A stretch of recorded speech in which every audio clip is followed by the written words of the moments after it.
20મી એપ્રિલથી લગભગ જૂનની શરૂઆત સુધીમાં બંગાળના ઉપસાગરમાં વાવાઝોડા બનવાની શક્યતા રહે અને સક્રિય વાવાઝોડા બનવાની શક્યતા રહેશે। પણ ઉલ્લેખનીય છે કે લગભગ 20મી મેથી અરબ સાગર પણ સક્રિય થશે અને બંગાળ ઉપસાગરમાં પણ સક્રિયતા થવાની શક્યતા રહેશે। આ વખતે બંગાળ ઉપસાગર વધારે ઉફાન ઉપર હશે, ઊંચા મોજા ઉછળશે અને તેની ગતિવિધિના કારણે તેનો ભેદ છેક ગુજરાત સુધી આવવાની શક્યતા રહેશે। તો 20 મે થી 20 જૂન વચ્ચે ચક્રવાતો થવાની શક્યતા છે। 20મી જૂન સુધી અરબ સાગર સક્રિય રહેવાની શક્યતા છે। ઓમાન તરફ ચક્રવાત જતા અસર નહીં થાય તો 8મી જૂનથી દરિયામાં પવનો બદલાશે। દરિયામાં પવનો બદલાશે ત્યારે ઊંચા મોજા પણ ઉછળશે।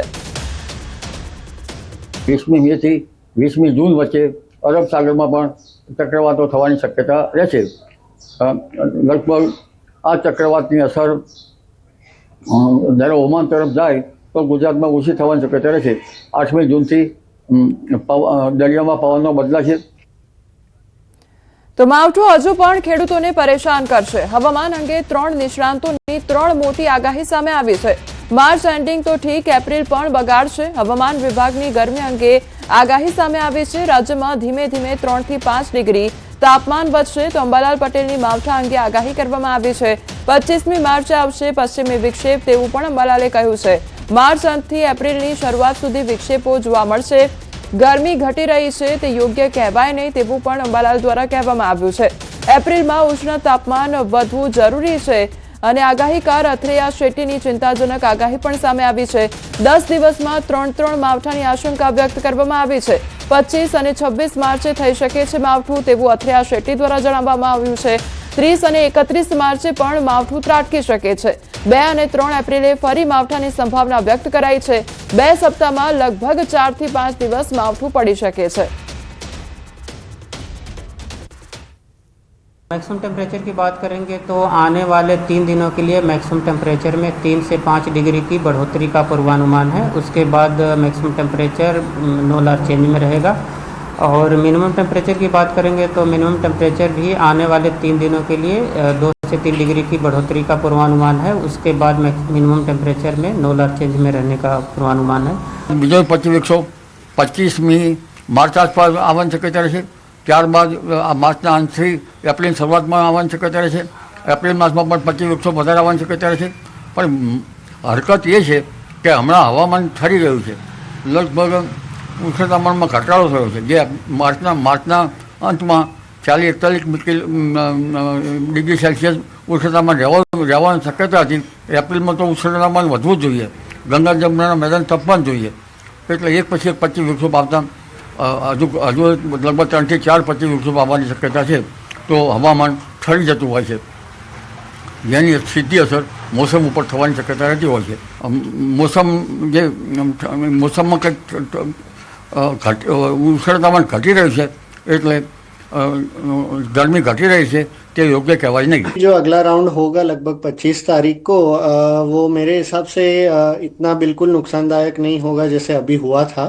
और जो 19 तारीख को इतनी तेज पवन के साथ में ओलावृष्टि और जो थंडर लाइटनिंग की जोर की थंडरस्टॉर्म हुई थी उतनी नहीं होगी। लेकिन भले ही फिर भी बेमौसम बारिश है तो थोड़ा बहुत वापस नुकसान पहुंच सकता है। लेकिन जो मार्च के अंत में जो 30-31 तारीख को और अप्रैल के जो शुरुआती जो वेस्टर्न डिस्टर्बेंस आएंगे वो फिर से थोड़ी ताकतवर वाले आएंगे। तो इसलिए ऐसा फिर से एक बार हो सकता है कि ज़्यादातर कर सौराष्ट्र, कच्छ और उत्तर गुजरात के इलाकों में फिर से एक बार हानि पहुंचाने वाली और कुछ खेत को भी पाक को भी नुकसान पहुंचाने वाली बेमौसम बारिश देखने मिल सकती है।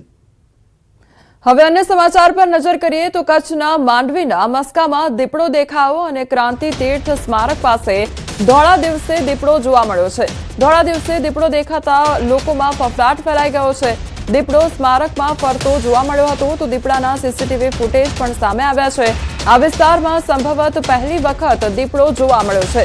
તો ગામના સરપંચ કીર્તિ ગોર દ્વારા લોકોને સાવધાની રાખવા માટે અપીલ પણ કરવામાં આવી છે। તો દિવસે દીપડો જોવા મળતા લોકોમાં હવે ભયનો માહોલ પણ સર્જાઈ ગયો છે। સંવાદદાતા મેહુલ અમારી સાથે જોડાઈ ગયા છે। મેહુલ, કચ્છની આ ઘટના સામે આવી છે કે જ્યાં દીપડો દિવસે જોવા મળ્યો છે, લોકોમાં કેટલો ફફડાટ જોવા મળી રહ્યો છે? જી, ચોક્કસથી વાત કરવામાં આવે તો માંડવીના મસ્કામાં આજે વહેલી સવારે છે તે દીપડો જોવા મળ્યો હતો. ક્રાંતિ તીર્થ સ્મારક છે ત્યાં પાસે ધોળા દિવસે આ દીપડો છે તે જોવા મળ્યો હતો અને દીપડાના સીસીટીવી ફૂટેજ પણ છે તે સામે આવ્યા છે. આ વિસ્તારમાં સ્થાનિકોના જણાવ્યા પ્રમાણે સંભવતઃ પહેલીવાર છે તે આ દીપડો છે તે જોવા મળ્યો છે. તો ગામના સરપંચ છે કીર્તિ ગોર તેના દ્વારા લોકોને છે તે સાવધાનીની અપીલ કરવામાં આવી છે. તો સાથે જ વન વિભાગને પણ જાણ કરવામાં આવી હતી અને વન વિભાગની ટીમ પણ છે તે સ્થળ પર પહોંચી અને જે નિરીક્ષણ કરવાનું હોય દીપડાનું તે પણ કરવામાં આવી રહ્યું છે. પરંતુ જે રીતે પ્રથમવાર અહીં આ વિસ્તારમાં દીપડો જોવા મળ્યો છે ત્યારે ચોક્કસથી લોકોમાં ભયનો માહોલ છવાયો હતો. જી મેહુલ, સમગ્ર માહિતી બદલ આપનો આભાર. સુરેન્દ્રનગર ધ્રાંગધ્રા હાઈવે પર અકસ્માત સર્જાયો. કાર અને બાઇક વચ્ચે અકસ્માત સર્જાયો અને અકસ્માતમાં 2 યુવકોના મોત નીપજ્યા છે. કટુડા ગામ પાસે આ અકસ્માતની ઘટના સર્જાઈ. 2 યુવકોના ઘટનાસ્થળે જ મોત નીપજ્યા છે. અન્ય 2 વ્યક્તિને ઈજાઓ પહોંચતા સારવાર અર્થે હોસ્પિટલ ખસેડવામાં આવ્યા છે. અકસ્માતને પગલે હાઈવે પર ટ્રાફિક જામના દ્રશ્યો સર્જાયા છે. તો પોલીસે ઘટનાસ્થળે પહોંચી વધુ તપાસ હાથ ધરી છે.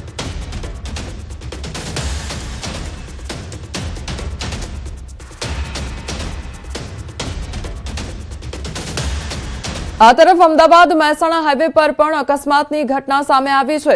શેરથા બાયપાસ પાસે આયશર પલટી ખાતા એક કાર પર પડ્યું હતું અને કારમાં સવાર મહિલાનું મોત પણ નીપજ્યું છે. ડ્રાઈવરને ગંભીર ઈજા પહોંચી છે. તો ગંભીર ઈજા પહોંચતા સારવાર માટે હોસ્પિટલ ખસેડવામાં આવ્યો છે. અકસ્માત બાદ લાંબો ટ્રાફિક જામ પણ સર્જાયો હતો. ટોલ રોડ ટીમે ઘટનાસ્થળે પહોંચીને ટ્રાફિક ક્લિયર કરાવ્યું. તો ફાયર વિભાગની ટીમ પણ ઘટનાસ્થળે પહોંચી આવી હતી. 2 ક્રેનની મદદથી મશીનને ઊંચું કરવામાં આવ્યું હતું. ખરાબ રોડને કારણે અકસ્માત સર્જાતા હોવાનો લોકો આક્ષેપ પણ કરી રહ્યા છે. તો આયસર લોખંડની મોટી મશીનરીઓથી ભરેલું હતું જે પલટી ખાતા અકસ્માત સર્જાયો. સમગ્ર મામલે અડાલજ પોલીસે વધુ તપાસ હાથ ધરી છે.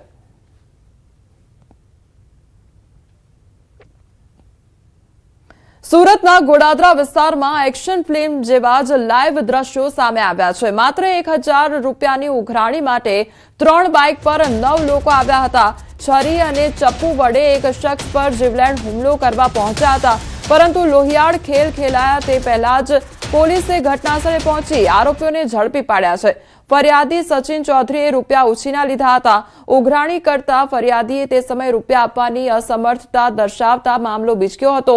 ફોન પર અપશબ્દો બોલી જાનથી મારી નાખવાની ધમકી પણ આપવામાં આવી હતી. જે બાદ તુરંત જ પોલીસને જાણ કરવામાં આવી હતી. પોલીસે સતર્કતા દાખવી તાત્કાલિક સ્થળ પરથી હથિયારો સાથે આરોપીઓને દબોચી લીધા હતા. સમગ્ર ઘટનાના સીસીટીવી ફૂટેજ પણ સામે આવ્યા છે.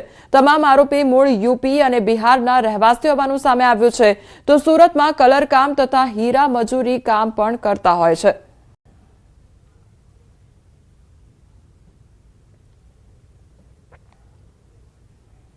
અરવલ્લીમાં આપના 2 કાર્યકરો દારૂ સાથે પકડાયા છે. મોડાસામાં મધુવન સોસાયટીમાં રંગે હાથે પકડાયા છે. તો ફ્લેટ આગળ બાઇકમાંથી વિદેશી દારૂ સાથે પકડાયા અને અભિજીત વાઘ, જયદીપસિંહ નામના 2 કાર્યકરો પકડાયા હતા. બંને આરોપીઓ આમ આદમી પાર્ટીના કાર્યકરો હોવાનું તપાસમાં બહાર આવ્યું છે.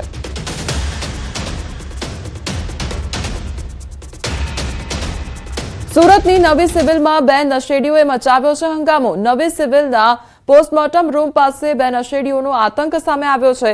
તો સિવિલના પૂર્વ વોર્ડ બોય અને ખાનગી એમ્બ્યુલન્સના ડ્રાઈવરે આ હંગામો મચાવ્યો હતો. અઠવા પોલીસ મથકના એએસઆઈ સાથે માથાકૂટ પણ કરી હતી. એએસઆઈ તાત્કાલિક ખટોદરા પોલીસને જાણ કરી બંને નશેડીઓની અટકાયત કરવામાં આવી છે. તો પોલીસ સાથે ગાળાગાળી પણ કરતા નજરે આવ્યા હતા.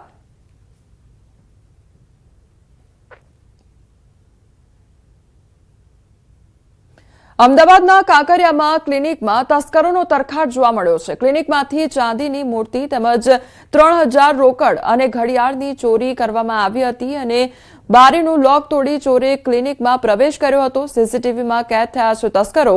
તો મણિનગર પોલીસે ફરિયાદ નોંધીને વધુ તપાસ શરૂ કરી છે.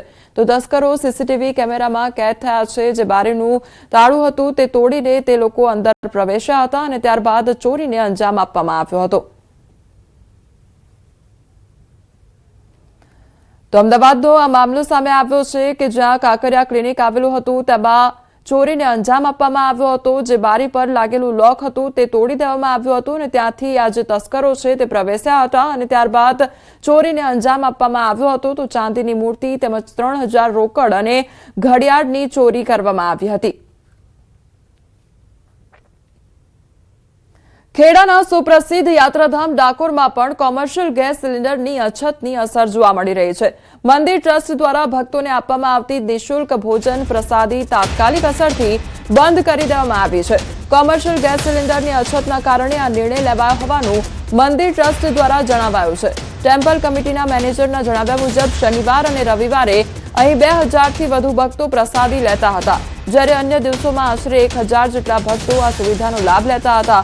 ગેસ સિલિન્ડરની પૂરતી ઉપલબ્ધતા થતાં જ ભોજનશાળા ફરી એકવાર શરૂ કરવામાં આવશે। અત્યારે શોર્ટેજ ચાલી રહી છે, એ સપ્લાયને કારણે આપણને અપૂરતો સપ્લાય મળતો હોવાને કારણે આ વિનામૂલ્ય ભોજન પ્રસાદમ અત્યારે ચાલુ હતું, પરંતુ છેલ્લા 2 દિવસથી અમે આ બંધ કરી દેવામાં આવેલું છે।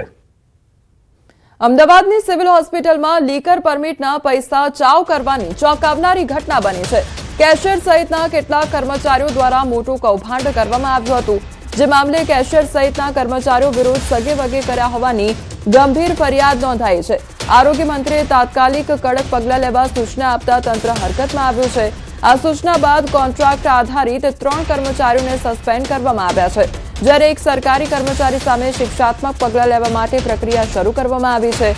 આ મામલે આરોગ્ય મંત્રીએ પ્રતિક્રિયા આપી છે। તેમણે કહ્યું, યોગ્ય કાર્યવાહી થશે તેમજ અન્ય હોસ્પિટલ્સમાં પણ તપાસ હાથ ધરવામાં આવશે।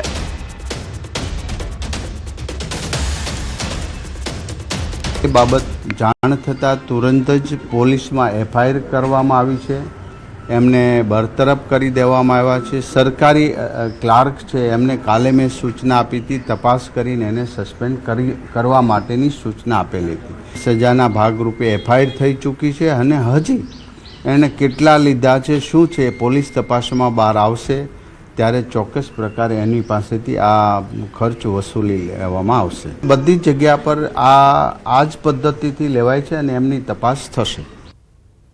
સુરત જિલ્લાના પલસાણામાં વ્યાજખોરોનો આતંક સતત વધી રહ્યો છે, ત્યારે તેની સામે પોલીસ પણ ત્વરિત કાર્યવાહી કરતી થઈ છે।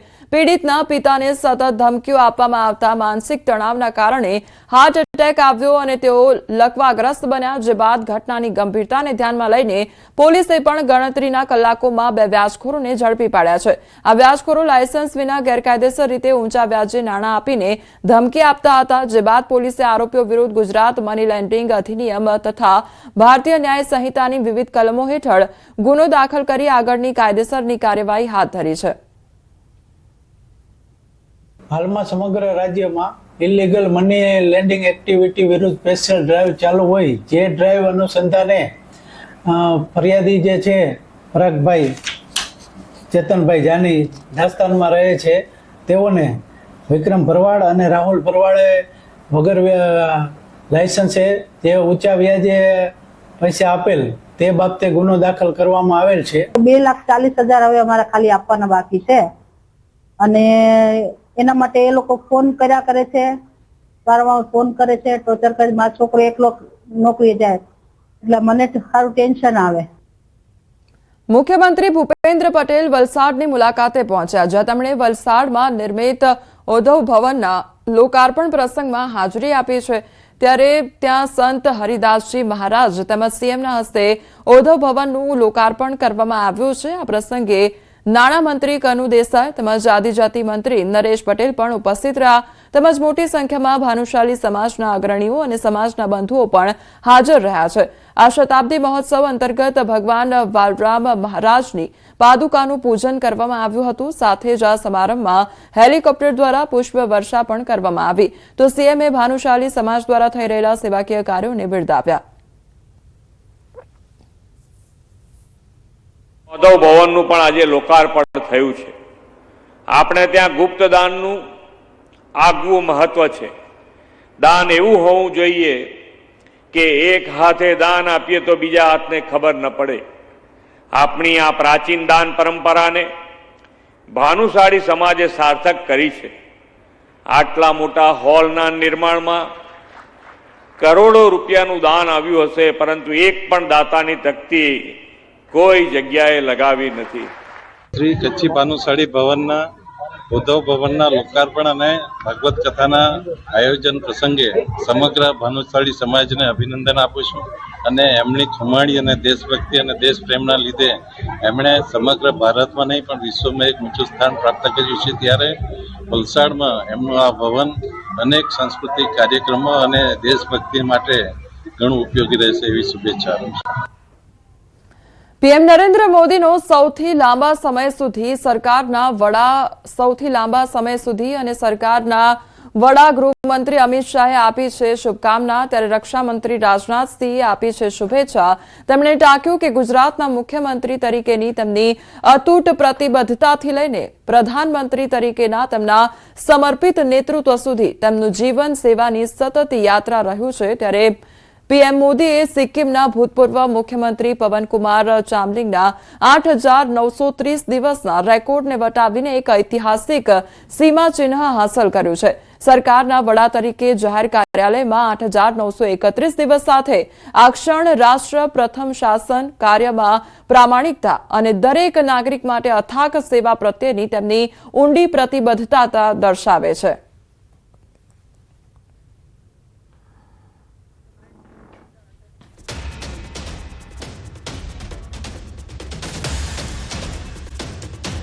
સંમેલન મોકૂફ રખાતા અનેક સવાલ ઉદ્ભવી રહ્યા છે. કોંગ્રેસ નેતા અને ઠાકોર નેતાએ ઉઠાવ્યા છે સવાલ. બળદેવજી ઠાકોરે સોશિયલ મીડિયામાં વિડીયો શેર કર્યો છે. કોઈનું નામ લીધા વગર બળદેવજીએ કર્યા છે વેધક સવાલ. તો વ્યક્તિગત લાભ માટે આ કાર્ય કરાયું તેવું પણ તેમના દ્વારા કહેવામાં આવ્યું છે. સમાજને સંગઠિત થતા અટકાવવાની કામગીરી. ત્યારે પાટણ કે ગુજરાતના કોઈ સમાજ સામે સંમેલન નહોતું. પોલીસે આરોપીના કાઢેલા વરઘોડા સામે સંમેલન હતું. કેમ પોલીસ તમામ આરોપીના વરઘોડા કાઢતી નથી? ત્યારે એક જ સમાજના વરઘોડા કાઢવાનો આક્ષેપ કરવામાં આવ્યો. સંમેલનથી ઉત્તર ગુજરાતનો ઠાકોર સમાજ એક થતો હતો, તો સમાજને એક થતો અટકાવવાની આ કામગીરી છે. ક્ષત્રિયોને એક તાંતણે બાંધવાની આ એક તક હતી અને આ તક ગુમાવી મનસા મેલી હતી તે બહાર આવી. ત્યારે પાટણના વામૈયા ગામમાં 23મીએ મળવાનું હતું ઠાકોર સમાજનું સંમેલન અને તે મોકૂફ રખાતા અનેક સવાલો ઉદ્ભવી રહ્યા છે. 20 તારીખે જે સંમેલન મળવાનું હતું એ સંમેલન રબારી સમાજની સામે નહોતું કે પાટણના કોઈ પણ સમાજની સામે કે ગુજરાતના કોઈ પણ સમાજની સામે નહોતું.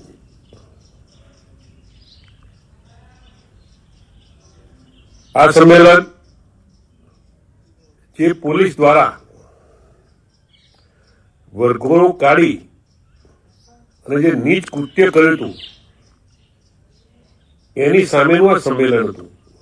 વ્યક્તિગત લાભ લેવા માટે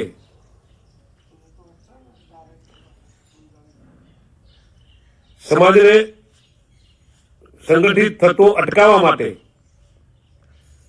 સમગ્ર ઉત્તર ગુજરાતમાં ઠાકોર સમાજ એક થતો હતો એને બ્રેક મારવાની જે કામગીરી થઈ છે એ મારી દ્રષ્ટિએ વ્યાજબી નથી. હું એટલું ચોક્કસ કહીશ કે વામૈયાની મેટરથી સમગ્ર ગુજરાત ઉત્તર ગુજરાતના તમામે તમામ ક્ષત્રિયો જ્યારે એક થતા હતા ત્યારે એને જે લોકોએ અટકાવવાની કામગીરી કરીશ એ નહીં કરવી જોઈએ. આ એવો મોકો હતો કે સમગ્ર ઉત્તર ગુજરાતના તમામ ક્ષત્રિયો એક તોતણે બંધાવાના હતા. એ તોતણેના બંધાય એની જે મનસા મેલી હતી એ બહાર આવી છે. અમરેલીમાં હિન્દુ યુવતીએ મુસ્લિમ યુવક સાથે લગ્ન કરતા વિવાદ વકર્યો છે. હિન્દુ યુવતીએ મુસ્લિમ યુવક સાથે લગ્ન કર્યાનો વિડીયો જાહેર કર્યો છે. યુવતીએ વિડીયો જાહેર કરી પરિવાર અને હિન્દુ સંગઠનોને અપીલ કરી છે. યુવતીએ કહ્યું, મેં મારી મરજીથી લગ્ન કર્યા છે. મને કંઈ થયું તો તેનો જવાબદાર પરિવાર હશે. યુવતીએ પરેશાન નહીં કરવા અપીલ કરતા ઘેરા પ્રત્યાઘાતો પડ્યા છે. સોશિયલ મીડિયા ઉપર હિન્દુ સંગઠનોની મહિલા આગેવાન સહિત લોકોએ રોષ પણ વ્યક્ત કર્યો છે. ત્યારે રાજુલામાં યુવતી ગુમ થયાની જાણવાજોગ ફરિયાદ નોંધાઈ. યુવતી સુરત બ્યુટી પાર્લરનો કોર્સ કરવાનું કહી 10 દિવસ પહેલા નીકળી હતી ઘરેથી. હું મારી મરજીથી આવી છું. મને કોઈ પણ જાતનું પ્રેશર કરવામાં નથી આવ્યું. અને જો એની ફેમિલી યા મુઈઝને ઉપર કાંઈ બી થયું, મારી ઉપર કાંઈ બી થયું, તો એની જવાબદારી મારી ફેમિલીની રહેશે. કોઈ પણ જાતની મુશ્કેલી આવી, કોઈ પણ જાતની ધમકી દેવામાં આવે છે, તો એ પણ જાતની કોઈ પણ જાતની અમારી ઉપર મુશ્કેલી આવી તો એ બધાની જવાબદારી મારી ફેમિલીની રહેશે. ગયા એક અઠવાડિયાની અંદર આપણા હિન્દુ સમાજની 4 દીકરીઓએ લવે જેહાદ કર્યો છે, મુસ્લિમો સાથે લગ્ન કર્યા છે, તો આપણા માટે આ ખૂબ જ શરમજનક વાત છે. સ્થાનિક સ્વરાજ્યની ચૂંટણીની જાહેરાત પહેલા આમ આદમી પાર્ટી એક્શન મોડમાં જોવા મળી રહી છે. આમ આદમી પાર્ટીના ગુજરાત પ્રમુખ ઈશુદાન ગઢવીની જાહેરાત, આપ એકલા હાથે લડશે સ્થાનિક સ્વરાજ્યની ચૂંટણી. આ ચૂંટણીમાં કોંગ્રેસ સાથે આમ આદમી પાર્ટી નહીં કરે ગઠબંધન, તો આમ આદમી પાર્ટી 10,000થી વધુ સીટો પર એકલા હાથે લડશે ચૂંટણી. ત્યારે ઈશુદાન ગઢવીએ કહ્યું કે ભાજપ કોંગ્રેસની નીતિ અલગ છે, ત્યારે અમે સ્પષ્ટ છીએ કે કોઈ ગઠબંધન નહીં કરીએ. 24 અને 25 મે અરવિંદ કેજરીવાલ અને પંજાબના મુખ્યમંત્રી ભગવંત માન આવશે ગુજરાત પ્રવાસે.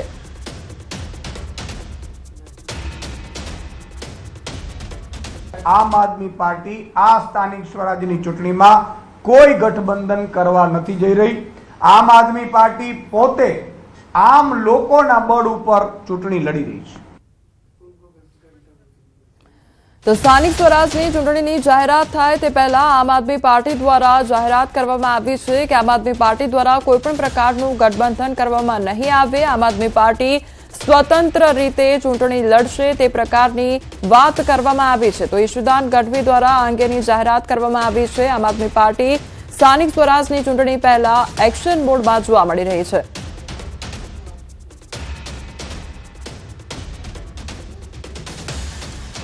દ્વારકાના ખંભાળિયામાં પીજીવીસીએલ વિભાગીય કચેરીના સ્ટોરમાં થયેલી મોટી ચોરીનો ભેદ ઉકેલાયો છે. પોલીસે આ મામલે 5 આરોપીઓની ધરપકડ કરી લીધી છે. તો પોલીસે લાલપુર પંથકમાંથી મુદ્દામાલ સાથે 5 આરોપીઓને ઝડપી પાડ્યા છે. આ આરોપીઓને એલ્યુમિનિયમના જૂના વાયરના ગૂંચળાઓની ચોરી કરી હતી, જે અંગે વીજ કંપનીના કર્મચારી દ્વારા પોલીસમાં ફરિયાદ નોંધાવવામાં આવી હતી. આશરે 3,700 કિલો વજનના અને 7,77,000 જેટલી કિંમતના એલ્યુમિનિયમ વાયર ચોરાઈ ગયા હતા.